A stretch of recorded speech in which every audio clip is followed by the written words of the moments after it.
오케이. 오늘의 주제는 하나님의 인과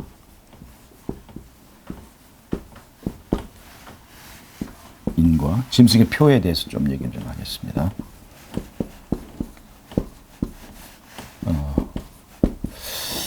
우리가 이 주제 요즘에 우리가 좀 논의하고 있는데 이거에 대해서 좀 우리가 좀 분명하게 좀 얘기해야 될 것들이 있어요. 하나님의 인이 뭡니까? 자, 하나님의 인. 우리가 말하고 있는 하나님의 인이 뭐죠? 보장. 예? 하나님의 인이요? 예, 하나님의 인이 뭐예요? 하나님의 인. 성경과 예언의 신에서 말하고 있는 하나님의 인이라는 게 뭐예요? 안식이죠. 안식일. 자, 그리고요. 마지막 때 하나님의 인이 안식일이고 또 뭐가 있어요? 하나님의 인이 예언의 신에서 말하고 있는 하나님 인이요? 예. 진리에 고정되어 더 이상 흔들리지 그러니까 그 품성이라고 그러죠. 품성. 짐승의 표는 일요일 그 신성설. 그 다음에 요것도 품성으로 이렇게 볼 수 있잖아요. 요즘에 이제 그 곽성인 목사님의 영상을 보면 이제 품성 문제를 많이 강조하잖아요. 품성. 하나님의 인이 품성. 그게 틀린 말이에요, 맞은 말이에요. 강조하시는데 의를 많이 하시는. 네, 그러니까 의를 강조하는데 믿음으로 말미암아 의를 강조하잖아요. 우리가 이 성경을 보면 모든 시대에 공통적으로 적용되는 기별이 있고 그 시대적인 기별이 있어요. 예를 들자면 하나님의 계명과 예수의 증거하면 하나님의 계명은 모든 시대에 다 공통적으로 적용되는 기별이에요. 하나님의 계명은 예를 들어서 모세오경 같은 그 책들은 모든 시대에 다 공통적으로 적용되는 공통적인 기별이에요. 일반적인 기별이죠. 그런데 선지서, 예레미야서 그 시대를 위한 기별이에요. 예? 예수의 증거는 그 시대를 위한 시대적인 기별이라 이 말이에요. 그래서 하나님의 계명과 예수의 증거가 함께 그 하나님의 말씀을 구성하는 커다란 두 개의 그 대들보를 형성하는 거예요. 언제든지 기별에는 시대적인 기별과 보편적인 기별이 있는 거예요. 세천사의 기별도 마찬가지예요. 세천사의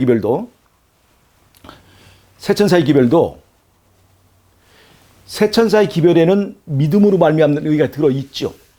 하늘과 땅과 바다와 물들의 근원을 만드신 그 하나님을 경유하라 하는 얘기는 계시록 13장에서 짐승의 우상을 세우는 그 종교와 그 다음에 창조주를 경배하는 이 종교가 다투는 거예요, 이게.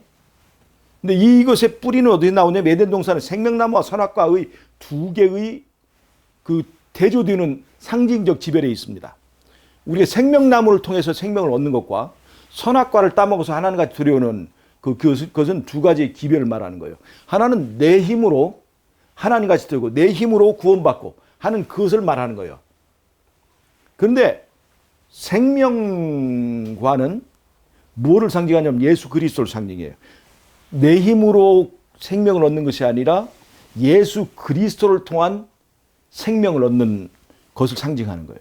즉, 내 힘으로 의롭지 않고 예수님을 통해서 의를 얻는 거예요. 그러려면 그분과 나의 관계가 둘이 하나가 되는 그 관계가 있어야 되는 거예요. 둘이 하나가 되려면 그 사이에 뭐가 있어야 돼요? 믿음이 있어야 되죠. 믿음이. 그래서 믿음으로 말미암는 의는 생명나무의 기별이라고 하는 거예요.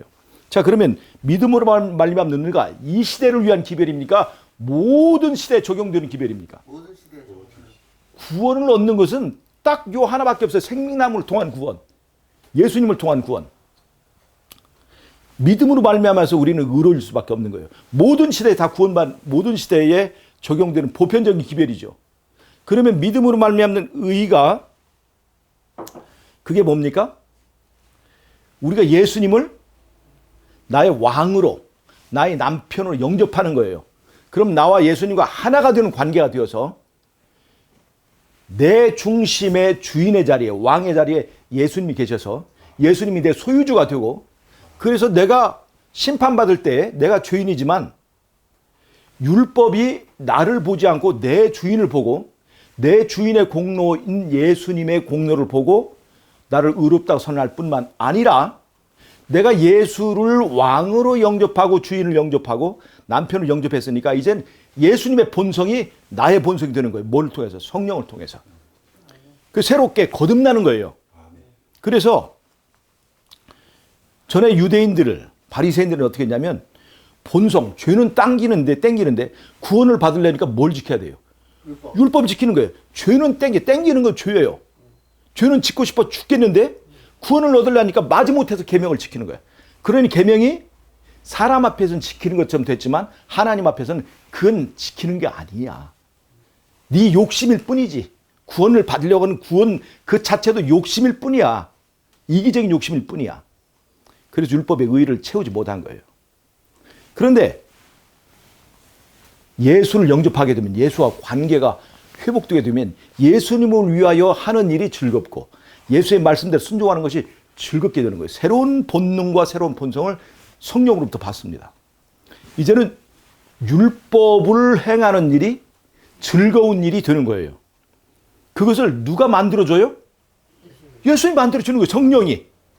그래서 여자와 뱀 사이에 원수 되게 해주겠다 하는 그것이 실현되는 거예요. 죄가 뱀처럼 시계에 실어지게 되는 그 놀라운 기적이 일어나는 거예요. 전에는 죄가 그렇게 땡기는 문제 때문에 내가 이 바리새인 됐는데 예수를 사랑하고 예수와 하나 되니까 죄가 미워지더라는 거예요. 그러면서 게임 끝나는 거예요. 죄가 미워지니까, 죄가 똥 같으니까, 죄가 뱀 같으니까 죄를 아무리 지으라고 해도 죄를 안 지게 되는 거예요. 그래서 사람이 거듭났다고 얘기하는 거예요.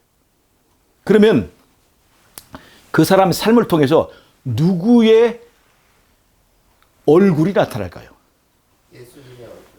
누구의 소유가 된 거예요? 예수님의 소유가 된 거예요. 그렇게 나타난 그 사람의 삶, 그 사람의 꼴, 그 사람의 사람, 그런 것을 일컬어서 품성이라고 하는 거예요. 이게 그래서 믿음으로 말미암은 의는 사람을 바꾸고 그 사람의 품성을 바꾸는 거예요. 이 믿음으로 말미암은 의죠. 아마 곽성길 목사님이 강조하는 것도 바로 요걸 거예요.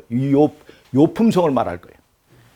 그러나 시대적 의미에서 품성은 이것과 조금 궤를 달리합니다. 즉, 왜 안식일 문제가 인이 되는가 하는 거예요. 품성이 인인데 왜 안식일, 잘 보세요. 품성을 과 관계된 우리 계명을 보면 살인하지 말라, 간음하지 말라, 이것이 사람의 품성을 나타내는데 더 의미 있는 계명이 될 수 있어요. 살인하지 말라, 형제를 미워하지 않는 거, 그런 것들이 더 품성적인 것들에 관련돼 있죠. 그런데 안식일은 더군다나 일요일과는 하루밖에 나이 차이가 날짜의 차이가 있지 않은데 왜 안식일 문제가 하나님의 인이 되겠는가 하는 거예요. 이것은 이것은 시대적인 기별과 관련이 있어요. 대쟁투와 관련이 있어요. 그게 뭐과 관련이 되어 있느냐? 하늘에서 시작된 대쟁투가 뭐예요? 하나님의 율법을 사람이 순종할 수 있느냐 없느냐 하는 문제. 그것도 변개하지 않고 모든 계명을 다 순종할 수 있느냐 없느냐.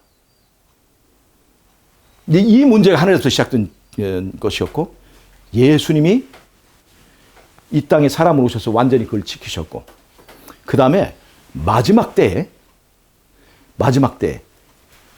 하늘에서 조사 심판이 이루어지고 이 땅에서 이제 예수님 오시기 전에 두 무리가 완전히 갈라져서 하나님의 심판이 정의롭고 치우치지 않고 이 사람들은 구원받을 만한 자격이 있다는 것을 입증하기 위한 시대에 하나님의 계명을 변개하지 않고 모든 계명을 다 지키는 무리가 있다는 것을 입증하기 위해서 계시록 12장 17절에 남은 무리가 등장하는 거예요. 그리고 왜 안식일 문제가 돼요? 사단이 교묘하게 안식일을 일요일로 바꿔서 마치 바꾸지 않은 것처럼, 바꾸지 않은 하나님의 계명인 것처럼 그 바꿔진 계명을 사람들에게 줄 때 조금도 바꾸지 않고 조금도 토달지 않고 변개하지 않고 하나님의 말씀에 온전히 순종하는 표가 되는 것이 바로 안식일 계명이에요. 목사님도 그렇게 얘기하셔요. 네, 그런데 왜 마지막 때에 그럼 안식일 계명이 인이 되고 그것이 또 왜 품성과 관련이 되는가? 그거는 대쟁투적으로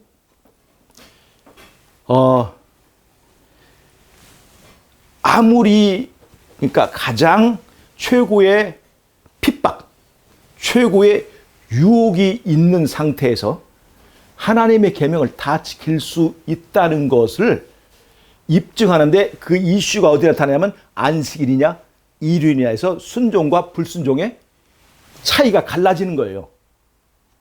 그래서 마지막 때의 대쟁투적 요구, 즉 사단이 아무리 그렇게 할지라도 아무리 우리의 의지를 공격하고 또 이렇게 우리가 할 수 없다고 할지라도 그럼에도 불구하고 하나님의 말씀대로 순종할 수 있다. 순종하는 우리가 있다는 것을 입증하는 문제와 관련되어 있기 때문에 이 안식일 계명이 하나님의 인이 되는 거예요. 그러니까 이 안식일 계명이 하나님의 인이 되는 것은 보편적인 이 믿음으로 말미암는 의의 기별만으로 설명할 수 없는 시대적 기명이 있는 거예요. 그리고 만약에 이제 품성이 인이라고 한다면 이 대쟁투에 상관없이 아무 때나 다 그렇게 인을 받는 거예요. 그냥 품성만으로. 그러나 이건 대쟁 마지막 때 일요일과 안식일을 놓고 너희를 선택하라고 하는 특별한 사건과 연결되어 있기 때문에 이것이 시대적인 기별이라는 거예요. 그래서 품성만으로 이것을 말하는 것은 합당하지 않다는 거예요. 그 목사님 하셔요. 그런데 아니.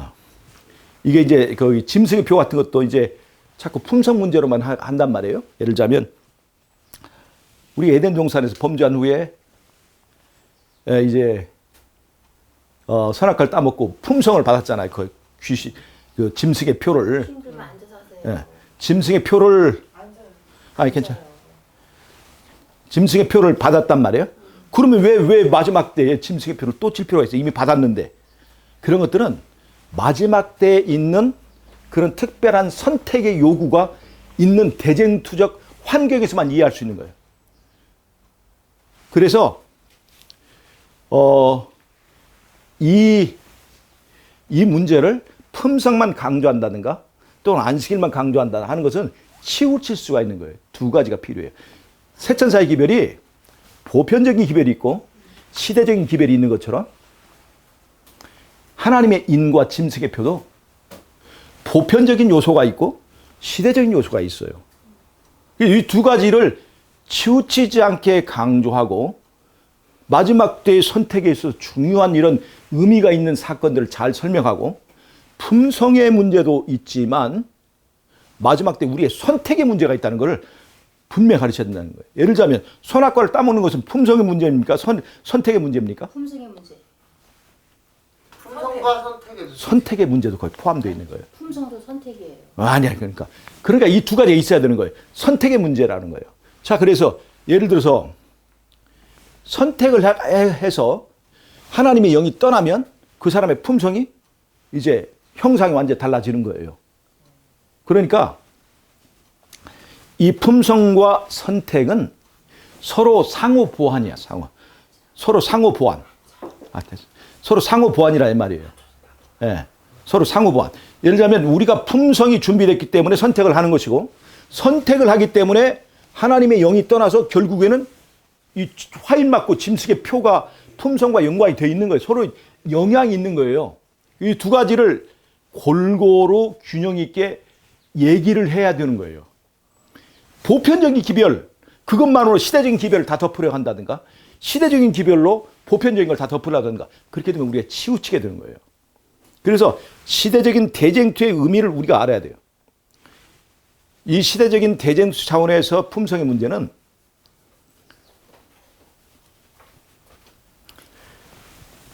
욥을 두고 예수님과 사단이 싸우잖아요. 그러면 믿음으로 말미암는 의의 구원의 기준은 믿음이니까 믿음은 사실은 내면적인 거란 말이에요. 그러니까 품성이 필요 없어요. 구원받는 일에. 그건 지성소에서 일어난 일이고 하나님만이 볼 수 있는 거예요. 품성은 우리의 바깥으로 외면으로 그것이 다 표현되고 보여지는 것을 말하는 거예요. 근데 사실 믿음으로 말미암는 의는 지극히 내면적인 거예요. 구원받을 때 지성소에서 일어난 일이에요. 믿음이라고 하는 거는 영접하는 거예요. 그런데 그것은 아무도 알지 못하기 때문에 누구만 심판할 수 있어요. 하나님만 할 수 있는 거예요. 그런데 마지막 때에 이 14만 4천이라든가 이렇게 인받은 사람들의 무리는 뭐냐면 아까 제가 욥기에서 말한 것처럼 욥을 통해서 재산과 모든 것이 다 없어져도 하나님을 진심으로 경배하고 그 말씀에 순종한 사람이 있느냐 없느냐에 대해서 다툴 때에 욥이라고 하는 사람이 재산과 모든 것이 다 무너지고 망가져도 하나님을 경배하는 그런 신조를 지킴으로써 누가 이기게 된 거예요? 여기 싸움에서? 예수님이 그 싸움에서 이기게 되는 거예요. 마찬가지로 그러면 여기서 예수님의 말이 옳다는 것을 누구도 인정해야 돼요. 사단도 인정해야 돼요. 그것은 그러니까 욥을 통해서 사단도 인정할 수 있는 겉으로 드러난 하나님만이 아는 어떤 내면적인 것이 아니라 욥도 인정할 수 있는, 아니 사단도 인정할 수 있는 대쟁투적 어떤 외면적 표현이 있어야 된다는 거예요. 마지막 때에 사단도 인정할 수 있을 만큼 우리가 하나님의 말씀에 우리가 순종할 수 있다. 하나님의 말씀은 순종하면 이렇게 즐겁고 자유를 준다 하는 것을 보여주는 그 무리가 나타나야 되는데 그것이 바로 14만 4천이라. 즉 품성의 문제는 내면으로 그치지 않고 외면적으로까지 완전히 표현돼서 누구도 반박 불가한 그 어떤 대쟁투적 증거를 하기 위해서 마지막 때에 품성의 문제가 대두된다는 거예요. 꼭 이것은 형상의 문제보다 이 사실 우리가 믿음의 문제에서 제일 약점이 뭔 줄 압니까? 하나님은 변해야 안 변해요? 구원의 약속은 변해야 안 변해요? 그분의 용서에 대한 약속은 변하지 않아요. 그런데 뭐가 문제입니까? 내가 변한다는 거예요. 내가 변하기 때문에 구원이 확정되지 않는 거예요. 그런데 어떤 시련, 어떤 유혹이 있어도 변하지 않는 상태가 되었을 때 그때 뭐를 치는 거예요? 인을 치는 거예요. 즉 변하지 않는 상태까지 이르려면 그 사람에게 뭐가 가해져야 되냐면 욥처럼 시험이 가해져야 돼요. 시험이. 그것이 바로 안식일과 일요일과의 싸움인 거예요. 그런 시험을 이기고 드디어 하나님에게 너는 이제 더 이상 변하지 않는다 하는 것을 인정받은 것이 인이라 이거예요. 그러니까 이 사건이 굉장히 중요한 거예요. 그래서 이 시대적인 요구에서의 품성은 이럼에도 불구하고 변하지 않는 그 사람들에 대해서 그 사람들 때문에 사단도 인정하고 하나님의 심판을 정직하게 받아들일 수 있는, 즐겁게 받아들일 수 있는 그러한 그 증거물이 된다는 데서, 그래서 이것을 시대적인 이 사건으로서의 이 인의 문제는 변할 것이 변하지 않는 상태가 되는 그 상태를 말한다 이 말이에요. 이건 그냥 하나님의 형상을 나타낸다 그 차원이 아니라 변할 것이 변하지 않는 상태에 이루어지는 그것이 바로 마지막 때의 인의 문제와 굉장히 관련되어 있다. 예?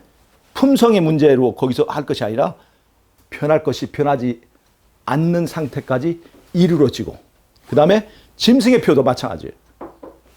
많은 기회가 주어졌지만 마지막에 그 매매표를 선택함으로써 하나님과 관계를 손아귀를 따먹듯이 끊어버리고, 그래서 결국은 성령이 떠나가게 돼서 그들의 운명이 결정되는 거예요. 그들의 형상이 고정돼 버리는 거예요. 그런 의미가 있게 된다는 거예요. 그 다음에 또 하나 이제 마지막에 일요일 시험령에 관해서 마지막 때 짐승의 우상은요, 우상을 세우죠. 이건 종교 통합을 말합니다. 세상을 구하기 위하여 세워지는 통합 종교입니다. 이것은 무엇과 같으냐? 두랍 형제 세웠던 다니엘 3장에 금신상 왔습니다. 그러니까 금신상 종교는 무엇을 위하여 만든 거예요? 그건 경배를 위해서 만드는 거예요. 경배, 숭배, 예배를 위해서. 그러니까 일요일 마지막 때 일요일 협령은 분명하게 예배의 성격이 가미돼야 되는 거예요. 거기 들어가 있어야 되는 거예요. 그냥 기후법이라든가 환경법이다 이런 걸만 나타나는 것이 아니에요. 아무리 기후법에 일요일 협령이 연결되어 있어도 경배가 없는 것이면 그것이 아마겟돈 전쟁이 안 됩니다. 아마겟돈 전쟁은 확실하게 경배의 의미가 들어있어요. 짐승의 우상은 경배가 들어있는 거예요. 경배가. 그러니까 경배가 없이 그냥 기후법, 환경법으로 이게 그것이 일요일 날 쉬는 것, 그것이 일요일 협명은 아니에요. 마지막 때는 떡이냐 말씀이냐 라고 하는 것을 우리에게 선택하기 위해서 짐승의 표를 강요할 때 떡으로 살지 않고 말씀을 사는 무리와 떡을 가지고 이게 새롭게 세워진 그 종교에 이제 경배하는 두 가지 무리로 나눠지는 거예요. 그래서 제가 지난번에 얘기했지만 창세기에 나오는 요셉 시대의 기근과 같은 것이 이 세상에 확 이제 닥쳐오게 되고 그 위에 서로 간의 전쟁 또 기후 문제 이런 것들이 이렇게 확 덮치다 보면 사람들이 이제 미국을 주도한 이 패권자들이 우리가 우리의 죄로 인해서 이 세상이 지금 종말을 맞이하게 생겼다. 우리가 살아나기 위해서 종교를 개혁하자 하고 그들이 이 지구를 구하기 위해서 마치 바벨론의 금신상처럼 이 바벨론 나라를 이렇게 영원하게 지키기 위해서 금신상을 세우는 것처럼 일요일을 중심으로 종교를 세우는 거예요. 종교를. 그리고 그만큼 긴박한 상황이기 때문에 그 종교 통일이 이루어지는 거예요. 그래서 경배가 없는 기후법이나 환경법만으로 일요일 협령을 설명하는 것은 굉장히 부족한 설명이다 하는 거예요. 그래서 내가 바라기는 이 기별은 항상 이렇게 보편적인 기별, 그 시대적인 기별, 이런 양면성이 있고 성경에 이런 양면성이 있을 때 어떤 때 한쪽 면만 막 강조해가지고 막 하게 되면 그쪽으로 확 쏠리고 하는 그런 일들에서 우리가 주의하자는 거예요. 치우치면 안 돼. 기별의 양면을 딱 보고 우리가 보편적인 기별도 중요하고 또 이 시대적인 기별도 또 다른 면으로 굉장히 중요하다는 것을 우리가 생각하고 균형을 잃지 말아야 된다는 거예요. 어떤 사람이 예를 들면 곽성길 목사님 얘기가 너무나 좋지, 경건을 회복하고 하지만 어떤 그분 아니라 다른 목사님이라 할지라도 언제나 이게 치우친 것들이 그래서 우리가 빠지서는 안 된다 하는 것을 오늘 말씀을 드린 겁니다. 이해하시겠습니까? 네. 그분도 죄의 문제를 엄청 강조하셔요. 그러니까 하는데 그 양반도 굉장히 경건을 주장하시는 분이고 좋지만 치우치지 않게 우리가 마지막 때 그렇게 서도록 하자 하는 거예요. 오케이. 기도 한번 마치겠습니다. 하나님 우리 아버지, 오늘도 우리에게 아직도 생명을 주시고 기회를 주셔서 감사합니다. 치우치지 않고 주의 말씀대로 살 수 있도록 우리를 끝까지 붙들어 주시고 인도해 주시기를 예수님의 이름으로 기도합니다. 아멘.